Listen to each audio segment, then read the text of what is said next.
This is a video where I will be talking about life in and of itself. And I will be comparing it to death in and of itself. By life, I just mean life. Like just you are living, you are alive, that is life. Like to have a heartbeat, to have a pulse, or just to like be consciously aware and comfortable in general. You know, like that is life. The way I'm going to be discussing it.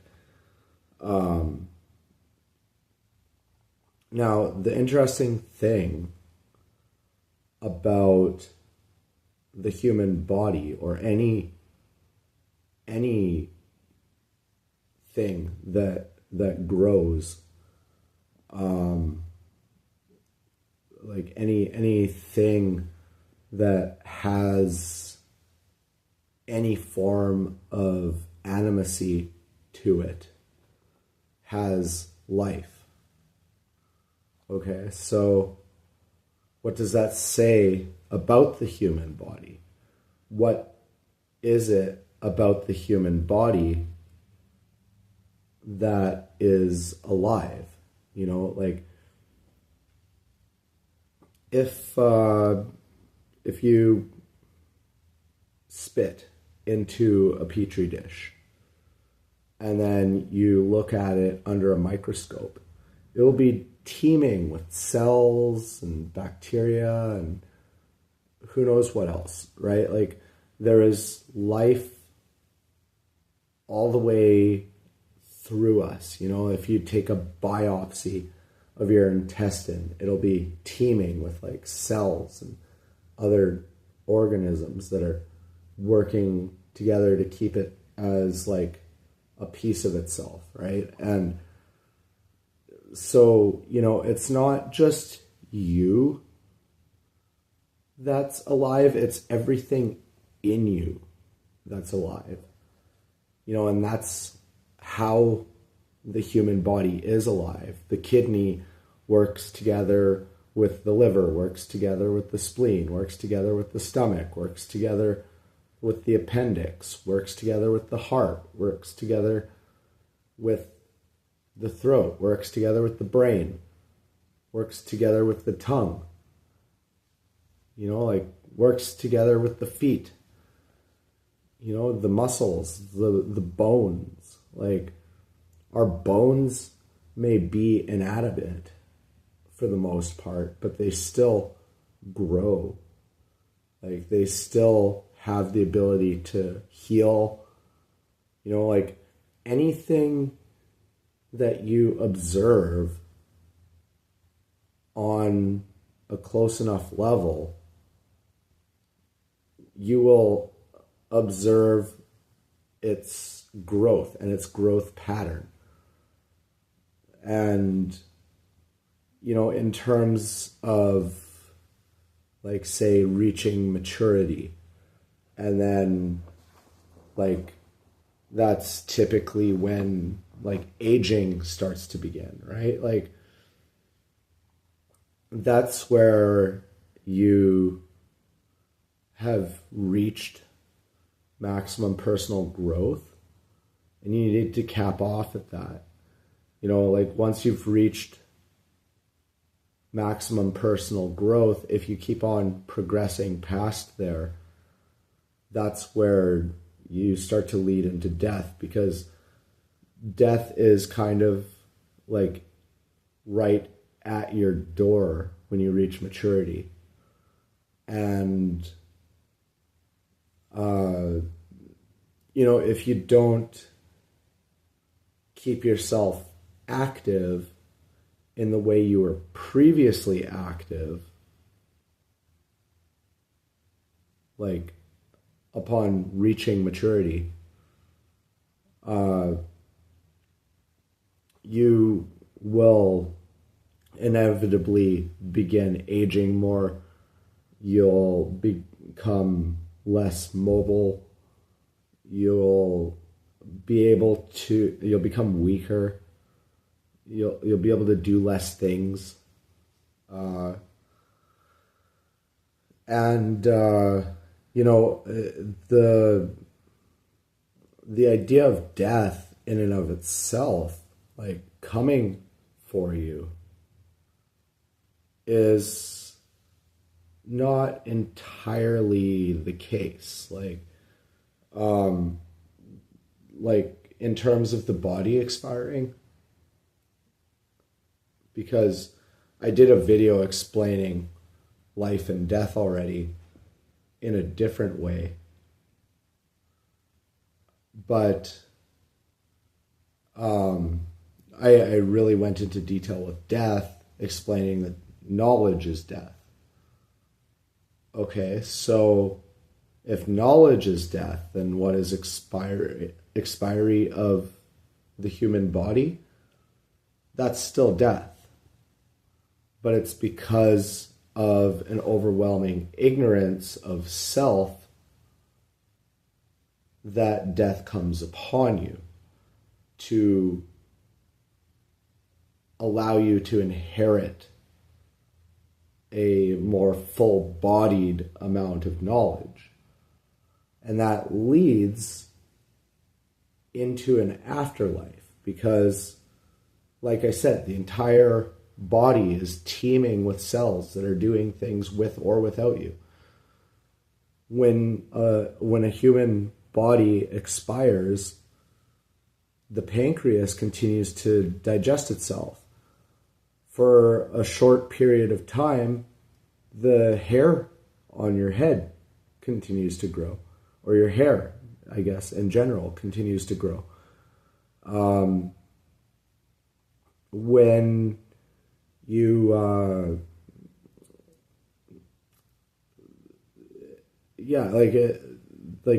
and the process of decay is all of those cells, like, ceasing to function, sure. But the thing is,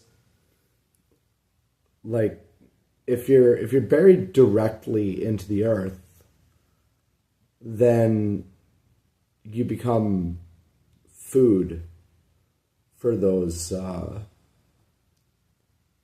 for the surrounding elements, and if you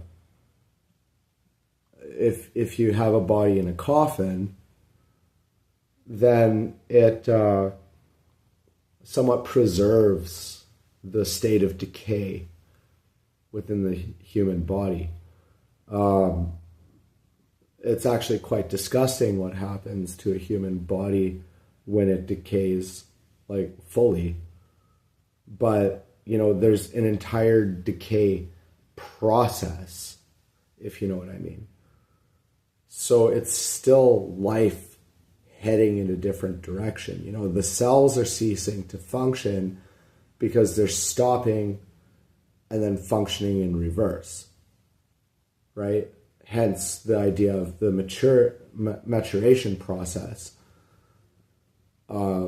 being going past that limit. You should be doing what those cells are doing upon maturation and stopping in place, turning around, and going in a certain different direction. Otherwise, you will cease to function. It's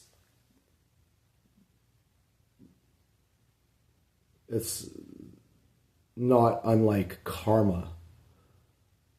If you ignore your given path in life,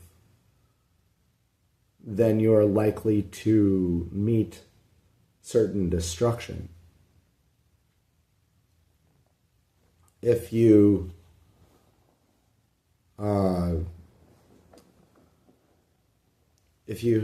have life, there is somewhere to take it. There is something to do with it. If you stop doing that, you will become stagnant and your reality will cease to exist.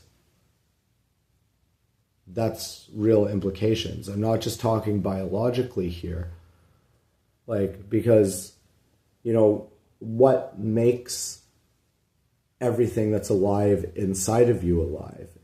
Like, sure, that's what makes you alive, but what makes everything inside of you alive?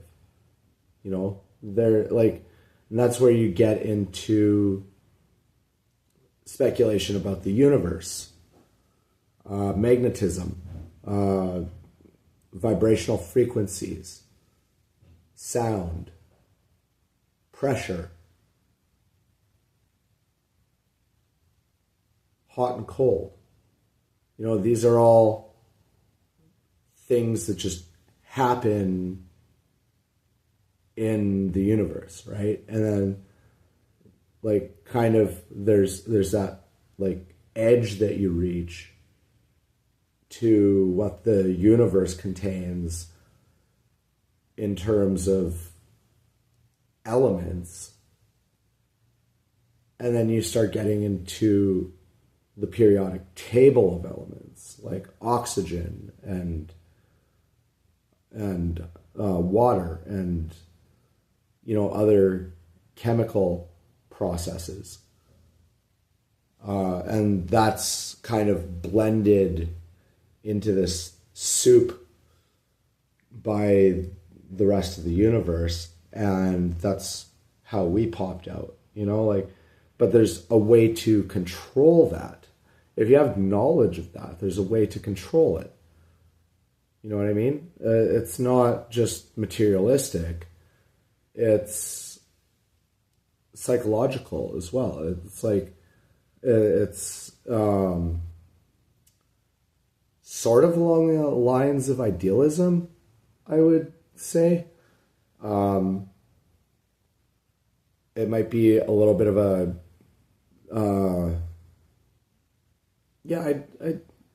I'd sort of settle with an idealistic point of view on that. It's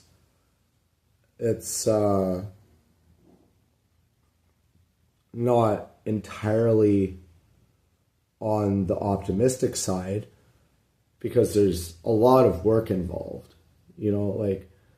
but it's not entirely on the pessimistic side either because you get to live, right? And so, in terms of the science of it, you could transmute that into transhumanism. Like it would be like a transmutation of our chemical processes to combine with the natural elements, so to speak, in order to boost our capacities and go further in certain directions, right? But that would be sort of subjective to the individual upon whether or not that would be necessary. The idealism point of view is simply that, there's life involved in life and living life is involved in life as well. And to scoff at death is not necessarily the right thing in that case, because that's sort of the wall that you hit where you're supposed to turn around, or the sign that says wrong direction, and so like that's where you're supposed to find a turnaround point, like or those are the types of things that you're supposed to ignore. Like, so ignoring death, sure. Scoffing at death, I would say never. But, that's just a few points that I'm raising about the differences between life and death. Like death pushes you in the other direction. Life brings you in one direction, and death pushes you in the other direction. So, that's my point.